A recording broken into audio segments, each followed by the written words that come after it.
The road to Christmas is a treacherous one in Southern California. This powerful storm is rolling through the area. California's governor declared a state of emergency in several counties. A series of atmospheric rivers has brought heavy rainfall and strong winds. Gwen Baumgartner shows us the conditions in Los Angeles.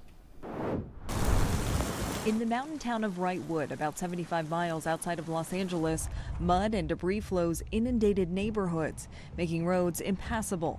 San Bernardino fire officials say their main focus is life safety, with crews doing door-to-door checks. This wet Christmas is expected to eclipse the average rainfall in the area for this time of year. We're looking at a total of 4 to 8 inches of rain to occur through late week. The Christmas Eve storm stranded drivers on roads across the area. We thought we were going to get a detour through here, and we ended up getting stuck. As the water grew higher, this father jumped in to help his daughter when her car became trapped. And take a look at the Los Angeles River, proof of just how heavy this rainfall continues to be, leading to rapidly rising water levels and dangerous flood conditions.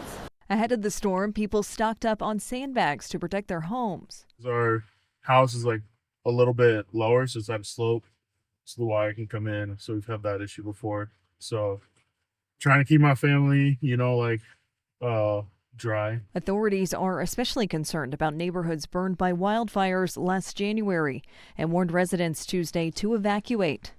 Hi, sir. Good morning. How are you? Steve Chaclair and his family plan to ride this one out. Better than spending it in Airbnb that's a third this size, no room for a tree, and just wasn't home.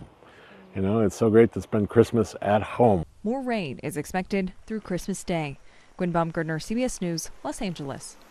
In preparation for the storm, California Governor Gavin Newsom directed state agencies to deploy emergency response resources across the state, including 55 fire engines and 10 swift water rescue teams.